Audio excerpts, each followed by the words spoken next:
ભારતીય રિઝર્વ બેન્કે વિદેશી રોકાણકારોને આકર્ષવા માટે કેટલાક મોટા નિર્ણયોની જાહેરાત કરીને એક માસ્ટર સ્ટ્રોક ખેલ્યો છે. તાજેતરની મોનેટરી પોલિસી મીટિંગમાં આરબીઆઈએ રેપો રેટને 5.25% પર યથાવત રાખીને પોતાનું વલણ ન્યુટ્રલ રાખ્યું છે. પરંતુ આ વખતનું મુખ્ય ફોકસ દેશમાં વિદેશી મૂડીનો પ્રવાહ વધારવા પર છે.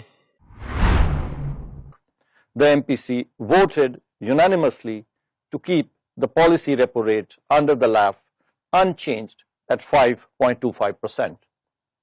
Consequently, the STF rate remains at 5% and the MSF rate and the bank rate at 5.5%.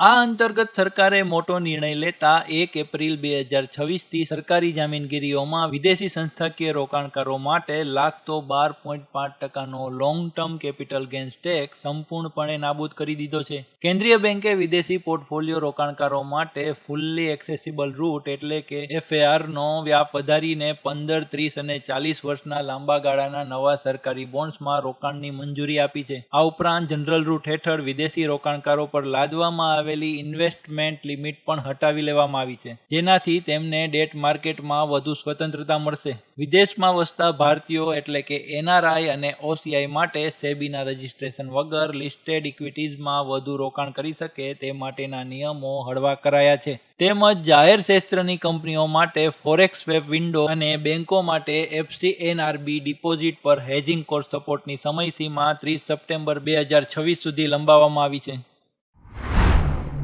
So I think the rupee has reacted quite positively to these steps, and we have seen the central bank also emphasize that the rupee is quite undervalued.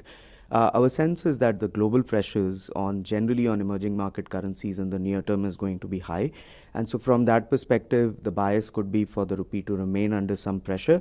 But if the war was to resolve itself, you might see oil prices coming down. That will kind of take a lot of pressure off the currency, at least in the near term. બીજી તરફ વિદેશી હુંડિયામણના પ્રવાહને વધુ ઝડપી બનાવવા માટે આરબીઆઈએ નિકાસકારો પર કડક નિયમો બનાવ્યા છે. હવે નિકાસ દ્વારા થતી કમાણી ભારત પરત લાવવાની સમયસીમા 15 મહિનાથી ઘટાડીને 9 મહિના કરી દેવામાં આવી છે. આ નિર્ણયથી દેશના ફોરેક્સ રિઝર્વમાં ઝડપથી ડોલરનો ઉમેરો થશે. જોકે તેનાથી નિકાસકારોની નાણાકીય ફ્લેક્સિબિલિટી થોડી ઘટશે. એકંદરે વ્યાજદરમાં કોઈ ફેરફાર કર્યા વિના આરબીઆઈ દ્વારા લેવાયેલા આ નિર્ણયો ભારતીય અર્થતંત્રને મજબૂતી આપવા, રૂપિયાને સહારો આપવા અને વૈશ્વિક રોકાણકારો માટે ભારતના સાર્વભૌમ ડેટ માર્કેટના દરવાજા વધુ વ્યાપક સ્તરે ખોલવા માટે ખૂબ જ મહત્વપૂર્ણ સાબિત થઈ શકે છે. Bureau report GSTV.